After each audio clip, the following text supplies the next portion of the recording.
Gusto mo malaman kung paano? Diyan ka lang, tuturo ko sa'yo. Okay, ngayon ituturo ko kung papaano natin i-mute yung ating Honda Click para tanggalin yung beeping sound kapag i-start natin yung motor. So una, make sure na pula ang ilaw. Okay, so pula na siya.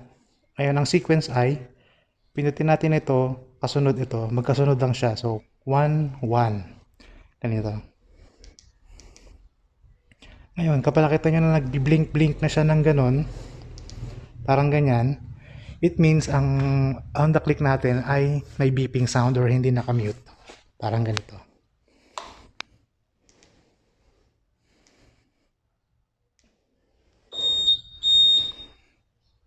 Okay?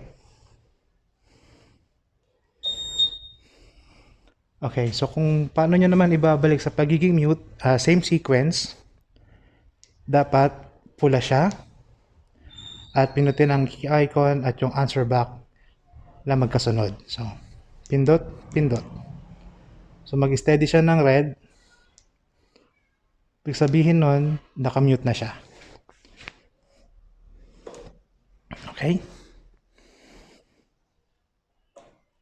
Okay. So, ngayon naman, ang next na ituturo ko sa inyo ay papaano i-mute yung answer back.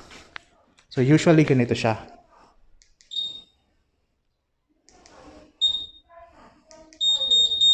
Okay. So, kung gusto niya naman na hindi siya tumutunog ng ganon sa parking lot or i-mute or tanggalin ang beeping sound sa answer back, ang kailangan niyo lang gawin ay pindutin at i-hold ng matagal itong answer back button. Okay? Pag nag-red na siya ulit ng blink, ibig sabihin nun ay nakamute na yung answer back. So, ganito mangyayari. Iilaw na lang siya kapag pipindutin natin tong answer back. Paano naman ibalik? Same process. Pindutin at i-hold lang ang answer back key button. There you go. Ngayon, meron pa ako isang tip na ituturo sa inyo. Papaano kung nalimutan nyo kung nakamute ba yung motor nyo or hindi. So, kung may ride kayo or gusto nyo umalis na walang makakaalam, paano ko ba malalaman kung nakamute yung motor? Simple lang. Ganito. Sa remote key natin ay meron ditong ilaw. So, i-press na lang to once. Kapag ang ilaw ay nag-blink once ng matagal, for example, i-red natin. Pag nag-blink siya ng matagal na ganyan, ibig sabihin nakamute siya. Pag nagpa-flash siya ng red or green, ibig sabihin nun may beeping sound. So, for example,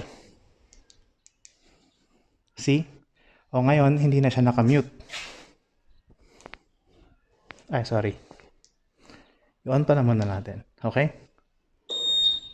So, may sound na siya. Pansinin nyo ngayon ang remote. Pag pipindutin itong key icon, ang ilaw niya ay nagpa-flash ng green. Kapag naka-off naman, same din. Pag pinindot nyo itong key icon, magpa-flash siya ng red. Okay? Ibig sabihin yan, hindi nakamute yung ating motorsiklo. Okay, so paano naman pagka nakamute? Same process. Pindutin lang ulit to. Dapat naka-red. So, pindot, pindot. At kapag naka-steady ng red, ibig sabihin nun, nakamute yung ating motorsiklo. Okay.